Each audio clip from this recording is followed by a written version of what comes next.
All of his co-workers were gone. What could it mean? Stanley decided to go to the meeting room. Perhaps he had simply missed a memo. When Stanley came to a set of 2 open doors, he entered the door on his left.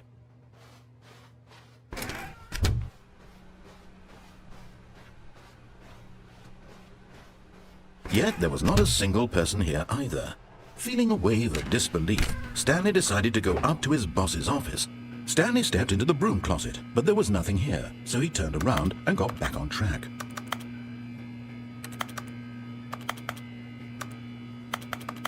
There was nothing here. No choice to make, no path to follow, just an empty broom closet.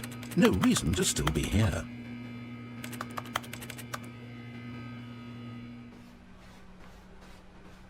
Coming to a staircase, Stanley walked upstairs to his boss's office.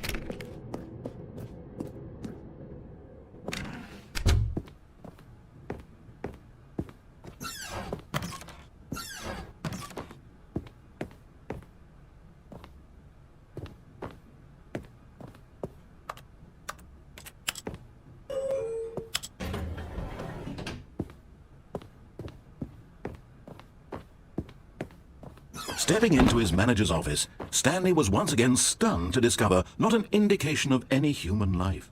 What could it mean? Stanley wondered aloud to nobody. He began wildly tearing through. Stanley was in such a rush to get through the story as quickly as possible, he didn't even have a single minute to just let the narrator talk. That kind of anxiety isn't healthy, so he relaxed for a few moments with some calming New Age music.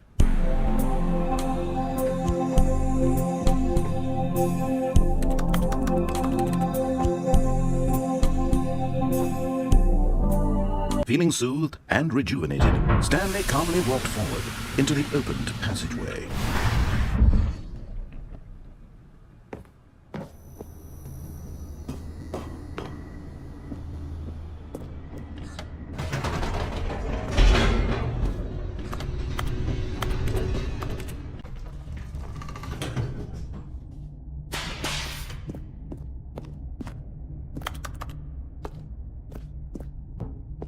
Stanley walked straight ahead through the large door that read Mind Control Facility.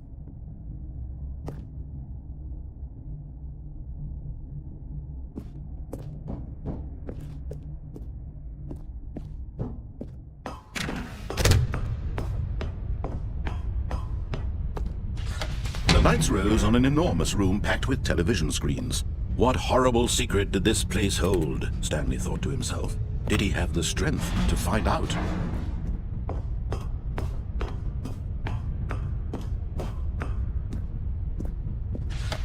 Now the monitors jumped to life, their true nature revealed. Each bore the number of an employee in the building, Stanley's co-workers. The lives of so many individuals reduced to images on a screen, and Stanley, one of them, eternally monitored in this place where freedom meant nothing.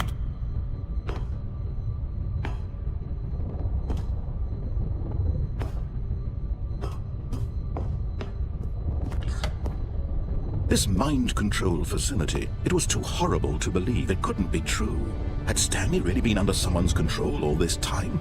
Was this the only reason he was happy with his boring job? That his emotions had been manipulated to accept it blindly? No, he refused to believe it. He couldn't accept it. His own life in someone else's control? Never! It was unthinkable. Wasn't it?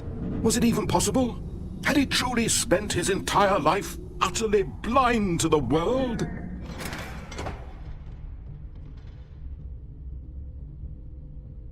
But here was the proof. The heart of the operation. Controls labeled with emotions. Happy, or sad, or content. Walking, eating, working. All of it monitored and commanded from this very place. And as the cold reality of his past began to sink in, Stanley decided that this machinery would... Oh, Stanley, you didn't just activate the controls, did you? After they kept you enslaved all these years, you go and you try to take control of the machine for yourself. Is that what you wanted? Control? Oh, Stanley, I applaud your effort, I really do. But you need to understand, there's only so much that machine can do. You were supposed to let it go, turn the controls off, and leave. If you want to throw my story off track, you're going to have to do much better than that. I'm afraid you don't have nearly the power you think you do, for example, and I believe you'll find this pertinent. Stanley suddenly realized he had just initiated the network's emergency detonation system. In the event that this machine is activated without proper DNA identification, nuclear detonators are set to explode, eliminating the entire complex. How long until detonation then? Let's say, 2 minutes. Ah, now this is making things a little more fun, isn't it, Stanley? It's your time to shine. You are the star. It's your story now. Shape it to your heart's desires. Oh, this is much better than what I had in mind. What a shame we have so little time left to enjoy it. Mere moments until the bomb goes off. But what precious moments each one of them is. More time to talk about you, about me, where we're going, what all this means. I barely know where to start. What's that? You'd like to know where your co-workers are? A moment of solace before you're obliterated? All right, I'm in a good mood. You're gonna die anyway. I'll tell you exactly what happened to them. I erased them. I turned off the machine. I set you free. Of course, that was merely in this instance of the story. Sometimes when I tell it, I simply let you sit there in your office forever, pushing buttons endlessly and then dying alone. Other times, I let the office sink into the ground, swallowing everyone inside, or I let it burn to a crisp. I have to say this, though, this version of events has been rather amusing. Watching you try to make sense of everything and take back the control wrested away from you, it's quite rich. I almost hate to see it go. But I'm sure whatever I come up with on the next go-around will be even better. My goodness, only 34 seconds left. But I'm enjoying this so much. You know what? To hell with it. I'm going to put some extra time on the clock, why not? These are precious additional seconds, Stanley. Time doesn't grow on trees. Oh dear me, what's the matter, Stanley? Is it that you have no idea where you're going or what you're supposed to be doing right now? Or did you just assume when you saw that timer that something in this room was capable of turning it off? I mean, look at you. Running from button to button, screen to screen, clicking on every little thing in this room. These numbered buttons, no, these colored ones, or maybe this big red button, or this door. Everything, anything, something here will save me. Why would you think that, Stanley? That this video game can be beaten? Won? Solved?